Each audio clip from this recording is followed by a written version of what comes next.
신약성경 마가복음 14장 32절에서 42절까지 말씀입니다.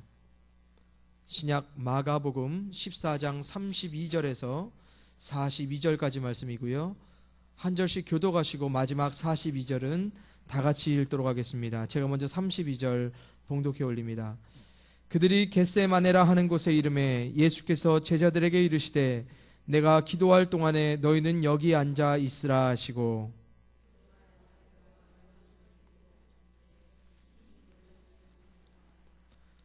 말씀하시되 내 마음이 심히 고민하여 죽게 되었으니 너희는 여기 머물러 깨어 있으라 하시고,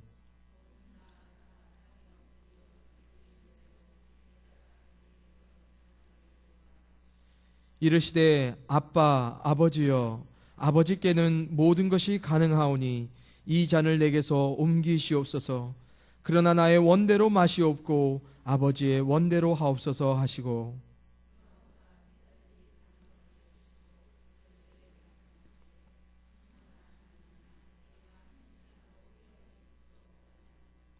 시험에 들지 않게 깨어 있어 기도하라. 마음에는 원이로되 육신이 약하도다 하시고, 다시 오사 보신즉 그들이 자니 이는 그들의 눈이 심히 피곤함이라. 그들이 예수께 무엇으로 대답할 줄을 알지 못하더라.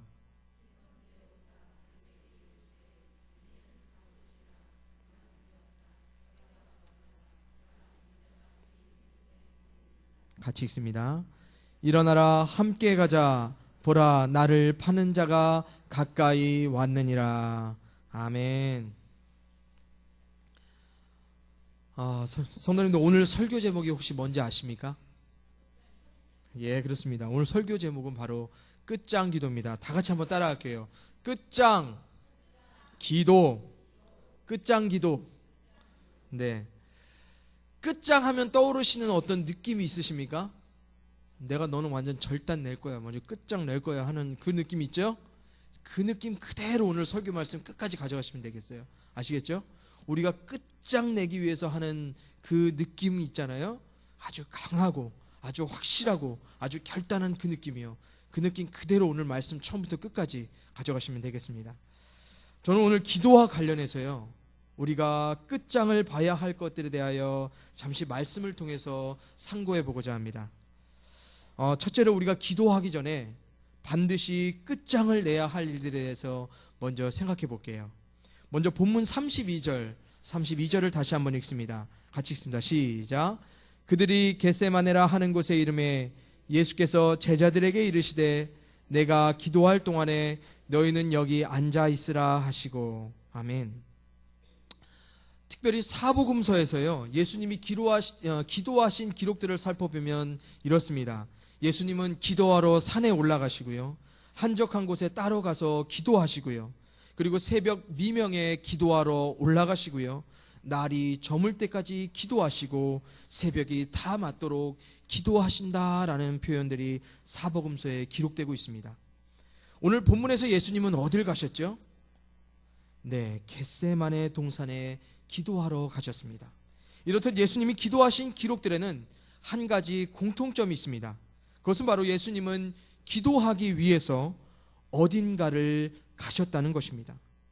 예수님이 기도하시기 위해 어딘가를 가셨다는 것은요, 첫째로 예수님은 분명한 의지와 목적을 가지고 기도하러 가셨습니다. 둘째로 예수님은 기도하기 위해 반드시 따로 시간을 내어 가셨습니다. 마지막으로 예수님은 기도하시기 위해서요, 반드시 구별된 한 장소를 선택하여 가셨다는 것입니다. 그래서 예수님은요, 늘 기도하기 위해서 시간과 장소를 구별하셨고요, 그 시간들을 위해서 항상 진행되는 모든 일상의 삶들을 잠시 끝내시고 멈추셔야만 했습니다. 이와 같이 우리도 기도하기 위해서는요, 먼저 끝장을 내야 될 게 있는데요, 그것은 바로 우리의 진행되는 모든 삶을 잠시 끝내고 멈춰야 한다는 사실입니다. 이것이 바로 끝장 기도의 첫 번째 단계입니다. 최근 어떤 묵상글을 제가 읽었는데요, 이런 말이 나와 있더라고요. 남는 시간에 기도하는 것은 하나님을 경멸하는 것이다. 왜 남는 시간에 기도하는 것은 하나님을 경멸하는 것일까요? 남는 시간에도 기도하면 하나님이 아주 좋아라 하지 않으실까요? 어떠세요? 남는 시간에도 하나님을 찾아서 기도하겠다는데 하나님 좋아하셔야 되지 않겠습니까? 그래서 이 묵상글에 이거에 관련돼서는 더 이상 말들이 없더라고요. 언급이 없어요. 그래서 제가 좀 곰곰이 생각해 봤습니다. 왜 하나님이 우리가 남는 시간에 기도하면 하나님을 경멸한다 생각하실까? 상식적인 수준에서 한번 생각해 봤어요. 우리는요, 아픈 몸을 치료하기 위해서 반드시 시간을 내서 병원에 찾아갑니다. 우리는 맛있는 음식을 먹기 위해서요, 반드시 시간을 내서 좋은 식당, 맛있는 음식을 할 수 있는 식당에 찾아갑니다. 그리고 우리는 쉼과 여가를 위해서요, 반드시 시간을 내서 적당한 쉼을 취할 수 있는, 휴식을 취할 수 있는 장소를 늘 찾아 떠납니다. 우리는 사랑하는 사람과의 만남을 위해서요, 반드시 시간을 내어서 어딘가에서 만납니다. 결론적으로 제가 말씀드리면요, 우리는 뭔가를 하기 위해서 반드시 일상의 삶을 멈추어 잠시 시간을 내고 있고요, 아니 없는 시간을 쪼개서라도요, 아주 능동적으로 적극적으로 누구를 만나고 누구를 찾아가고 있다는 사실입니다. 무엇을 위해서요? 바로 나의 삶의 목적을 위해서 말입니다. 그래서 이것을 기도하고 한번 결부시켜 봤어요. 그런데 우리가 기도하기 위해 우리의 일상의 삶을 멈추지 않고 특별한 시간과 장소를 구분하지 않는다는 것은 하나님이 우리 삶의 목적도 아니요, 하나님이 우리 삶 가운데 반드시 만나고 찾아야 할 아주 중요한 대상이 아니라는 의미와 별반 다르지 않다라는 생각을 저는 개인적으로 했습니다.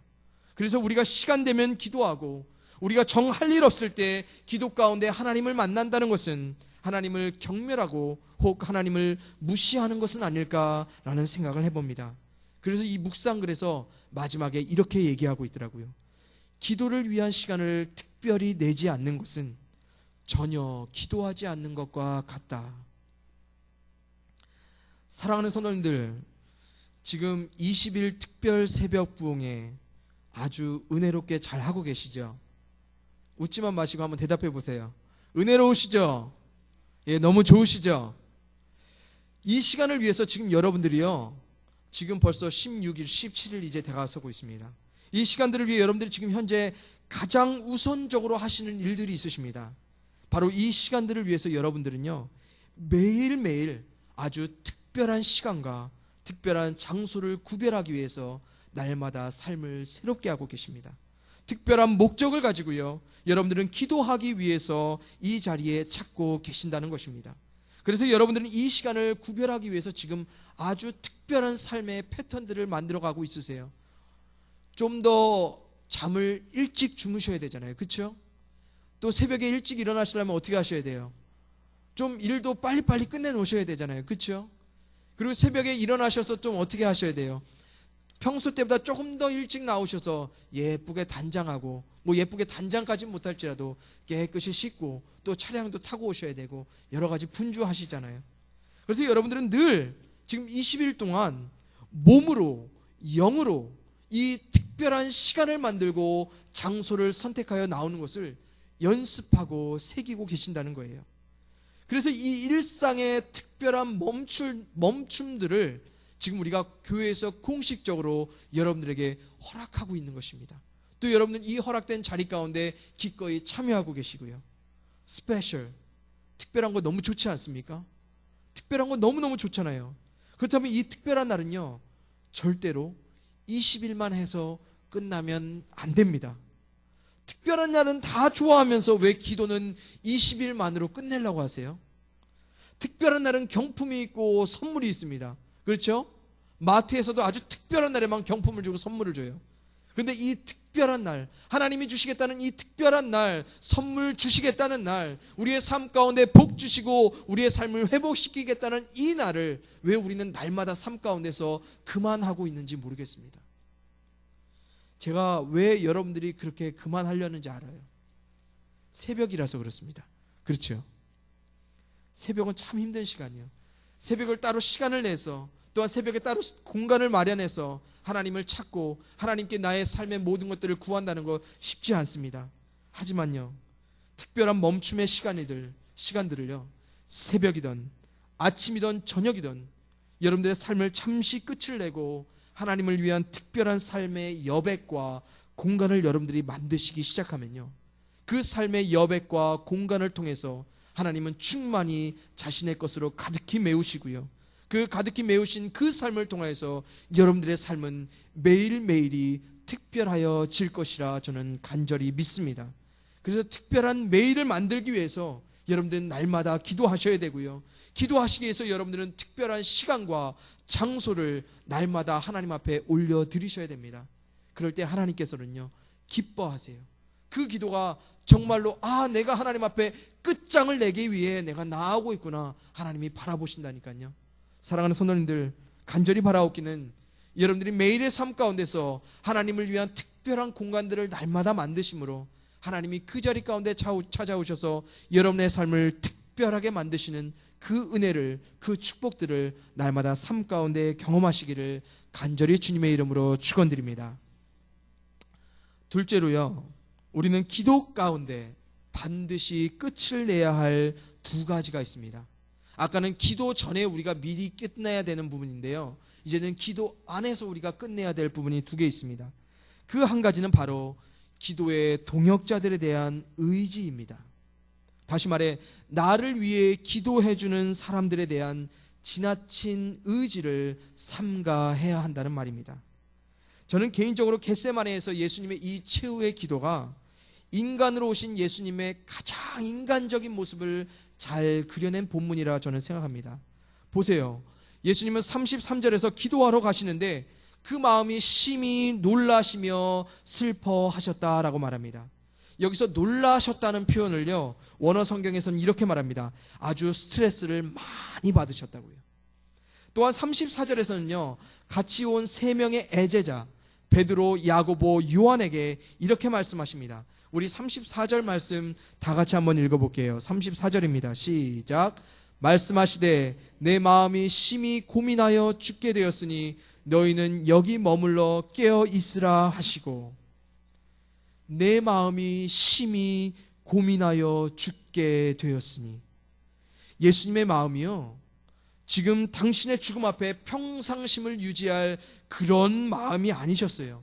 지금 예수님도 우리들처럼 똑같이 죽음과 고통 앞에 스트레스를 많이 받으셔서 지금 미칠 지경이고요, 그 마음이 죽고 싶은 마음까지 이르렀다는 것이 바로 누구의 고백이냐면 바로 예수님 자신의 고백이고 예수님이 제자들 앞에서 보이신 모습이라는 거예요.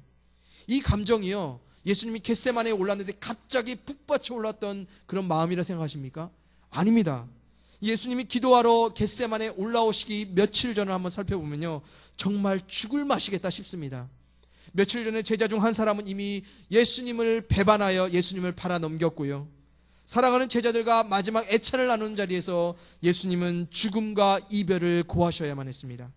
이제 곧 예수님은 심한 고통과 죽음 가운데 놓여질 자신의 운명을 또한 너무나 분명히 알고 계셨습니다. 이런데 스트레스 안 받겠습니까? 제가 며칠 후면 이제 죽어요. 스트레스 안 받겠어요?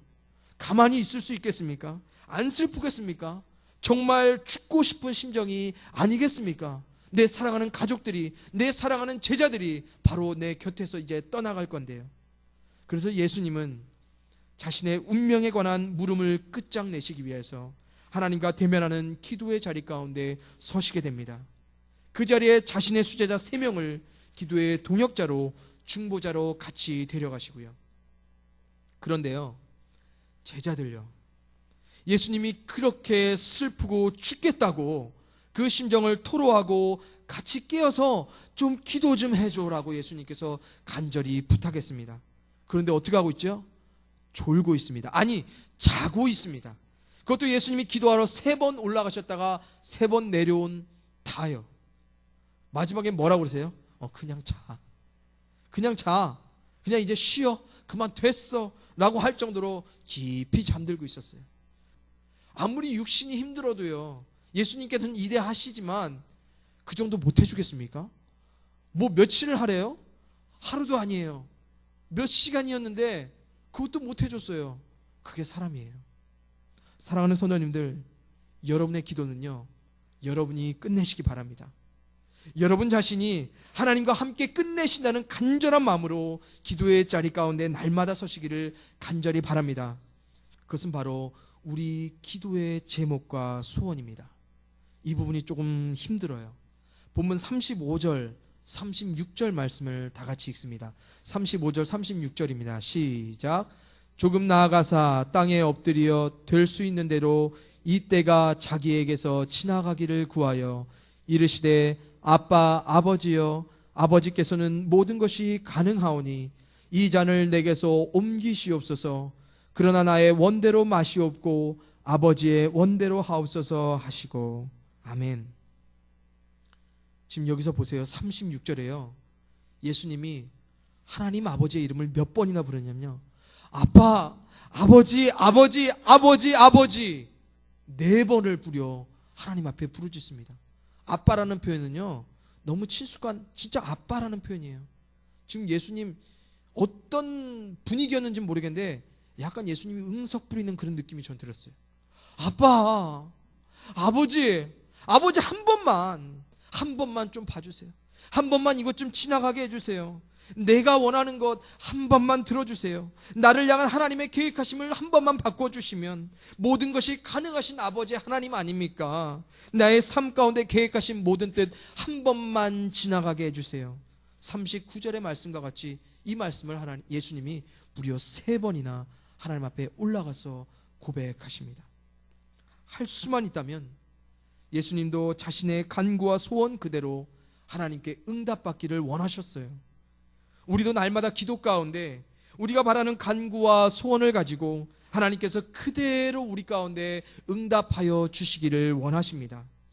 예수님이 모든 것을 가능케 하실 수 있는 하나님 아버지 앞에 자신의 소원을 가능케 해달라고 고백했던 것처럼 우리도 우리의 소원과 간구 모두를 전능하신 하나님 앞에, 불가능이란 없으신 그 하나님 앞에 가지고 나와 온전히 응답받기를 원합니다. 하지만 중요한 사실은요, 거기서 끝이 아니었다는 거예요. 예수님은 자신의 소원과 간구 가운데 자신의 기도를 끝내시지 않았다는 것입니다. 그래서 우리도 예수님처럼 우리의 소원과 간구 가운데 우리 마음대로 우리의 기도를 마치며 마무리 지으며 끝을 내서는 안 된다는 것입니다. 제가 청년 시절에요, 저희 또래가 교회에서 가장 왕성한 활동을 하던 시기였어요. 그 당시 청년들이 활동하던 청년들이 한 100명이 150명 정도 됐는데요, 저희 또래가 한 10분의 1 정도가 됐어요. 아주 추측을 이루어서요. 그래서 어느 주일에 저희 청년부들이 주관해서 예배 행사를 하나 했습니다. 그런데 어떻게 하다 보니까요, 그것이 목사님 눈에 썩 좋지 않았나 봐요. 그래서 행사를 마무리하는 그 시간에 목사님이 나오셔서 저희를 칭찬하시기보다는 약간의 질책을 하셨어요. 정말로 열심을 다했는데 저희들 마음이 어떻겠습니까? 화가 나잖아요. 에이, 화 안 나겠어요? 열심히 일했는데 혼났으면 어땠어요? 젊은 혈기에 화가 이만큼 올라왔습니다. 그래서 저희 또래들이 다 같이 교회 앞 놀이터에 모였습니다. 뭐 하려고요? 아이고, 그랬으면 좋았겠지요. 왜 모였냐면 목사님 험담하려고 모였습니다. 아니, 그렇게 열심히 했는데 왜 우리가 혼내야 되냐 말입니다. 예? 목사님 험담을 섞어가면서요, 이런저런 뒷담화가 시작됐습니다. 장장 5년치 목사님의 일들을 다 끄집어내면서 목사님 5년 전에도 그랬지, 몇 년 전에도 이랬었어, 언제는 또 이랬었어 하면서 목사님 뒷담화를 시작했습니다. 마치 목사님 뒷담화 한 번도 안 해보신 분들처럼 저를 쳐다보시네요. 그렇죠? 다 해보셨으면서. 아이고, 다 알고 있습니다. 그래요, 우리 안양중앙교회 성도님들은 그런 분들 아니시죠? 착한 성도님들이라 믿습니다. 함부로 아멘은 못하시네요. 그래서 이 뒷담화를요, 그래도 제가 신학생이잖아요, 예? 그래도 목사님 뒷담화를 하니까 제가 이제 잘 마무리를 져야 됐어요. 그래서 어떤 얘기를 하냐면, 딱히 할 말은 없었는데 그래서 제가 이 말을 했습니다. 야, 그래도 목사님 뒤끝은 없잖아. 그랬어요. 그러니까 아이들이 쓱 썩소를 딱 치면서, 그래, 우리 목사님 뒤끝은 없어. 다음에 뭐 이거 갖다 또 왈가불가 말씀하시지 않으니까 그래 그러면서 애써 아이들이 동의를 해주더라고요. 그런데 한 친구가 불쑥 이런 말을 했어요. 이 친구는 평소에 말을 많이 하는 친구가 아니거든요. 항상 생각이 깊은 친구인데 이 친구가 한마디를 했는데 그게 저의 머리를 꽝 하고 때렸습니다. 뭐라고 말했냐면요, 목사님 할 말 다 했으니까 뒤끝이 없지, 그런 거예요. 근데 이게 아직도, 지금 이게 한 15년 20년 전 일인데요, 아직도 저의 머리 가운데 계속 남아있어요. 근데 이 설교를 준비하는데 이 말이 갑자기 떠오르더라고요. 전 이 마지막 한마디를 들으면서 참 많은 생각을 하게 됐습니다.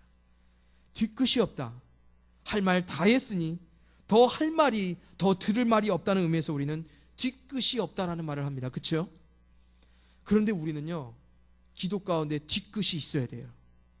기도를 했으면요, 뒤에 뭔가가 반드시 있어야 된다는 말입니다. 내 할 말, 내 자신의 기대와 소원 가운데 내 할 말 잔뜩 하고 하나님께서 말씀하시고자 하시는 건 아무것도 듣지 않고 내려오는 그런 사람이 되는 사람은 안 된다는 거예요. 우리는 뒤끝 없는 기도를 해서는 안 된다는 것입니다. 우리는 반드시 끝장을 내고 내려오는 기도를 해야 된다는 것입니다. 신학교 때, 미국에서 신학교 때 교수님이 이런 말씀하시더라고요. 1시간 기도했으면 1시간 더 듣고 내려와. 기도 가운데 1시간 동안 내 자신의 소원과 바람을 하나님께 얘기했으면 남은 1시간은 너를 향한 하나님의 소원과 바람을 듣고 내려오라고요. 다시 말하면 우리 기도의 뒤끝을 우리가 끝장내고 내려오는 것이 아니고요, 내가 하나님 끝까지 하나님 앞에 올라갈 때까지 기도하고 딱 맺고 내려오는 게 아니고요, 하나님 안에서 마무리 짓고요, 하나님이 끝장 내주실 때까지 우리는 그 자리에 머물러 있어야 된다는 거예요. 그래서 예수님께서 3번 올라가셔서 마지막에 내려오신 이유가 바로 거기에 있습니다. 예수님은 살고자 했습니다. 하지만 하나님은 죽으라 하십니다. 우리도 날마다 살고자 합니다. 하지만 하나님은 우리 가운데 죽으라 명령하십니다. 우리는 날마다 우리의 소원과 바람들이 우리 삶 가운데 살아나기를 원합니다. 하지만 하나님은 우리의 소원과 바람을 먼저 죽이고 하나님 자신의 소원과 바람들이 우리 삶 가운데 살아나기를 원하신다는 것입니다. 예전에 한 여자 앵커가요, 백머머라는 앵커가 끝장 토론이라는 시사 프로그램을 했어요. 그렇죠? 이 토론의 가장 큰 목적이 뭐냐면요, 어떻게 해서든지 주어진 시간 내에 주제에 대한 끝을 내고 토론을 마치자는 겁니다. 그래서 주어진 주제를 끝내기 위해서는요, 쌍방간에 주장하는 그 의견을 치열하게 설득하고 관철시키기 위해서요, 쌍방의 모든 패널들과 나온 사람들은요, 끈질기게 집요하게 자신의 것들을 끌어내야 됩니다. 자기가 이기기 위해서요.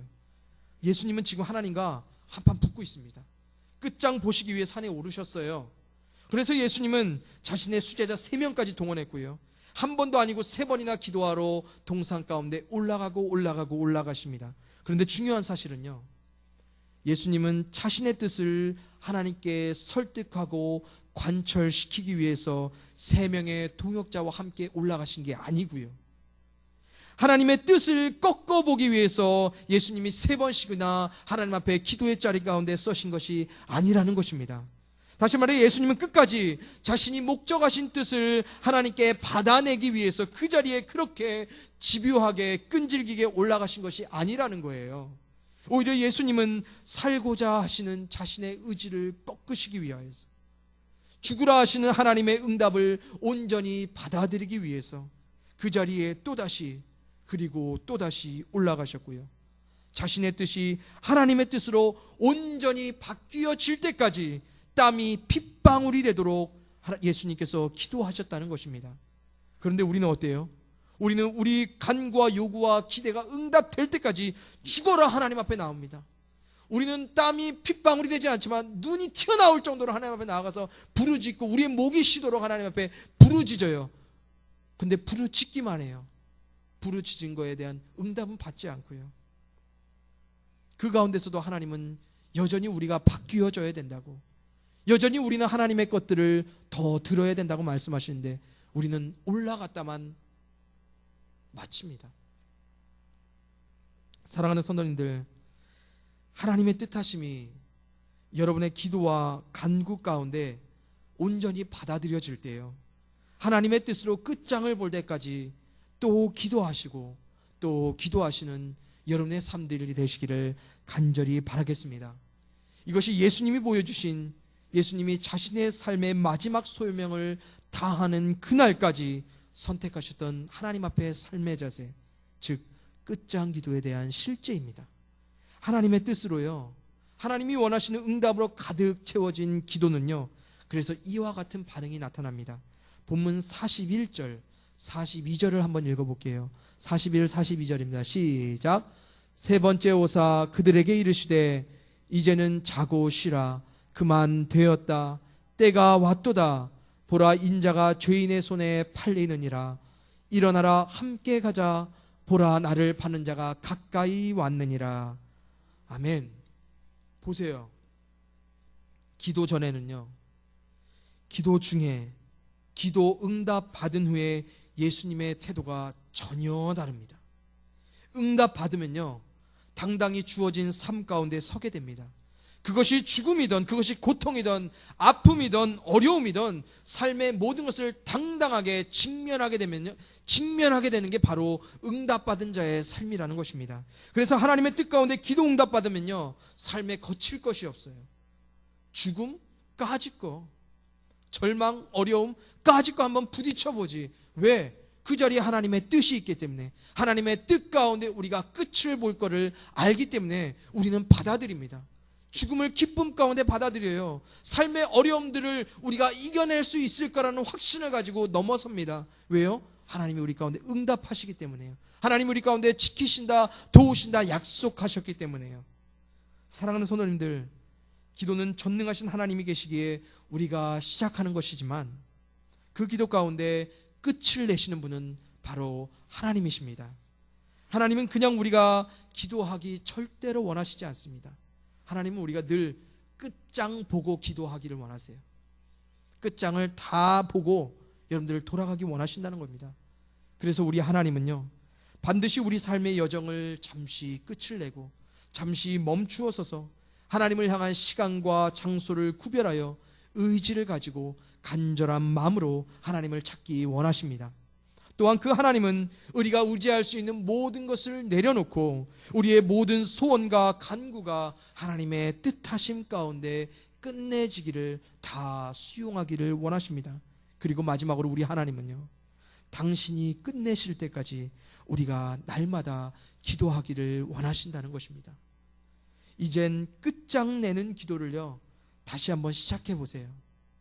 날마다 우리 삶 가운데 산재한 어려움과 문제들을 가지고요, 하나님 뜻 가운데 끝을 보는 기도를 다시 한번 도전해 보시기 바랍니다. 하나님은 이미 우리 안에 그 기도를 시작하셨습니다.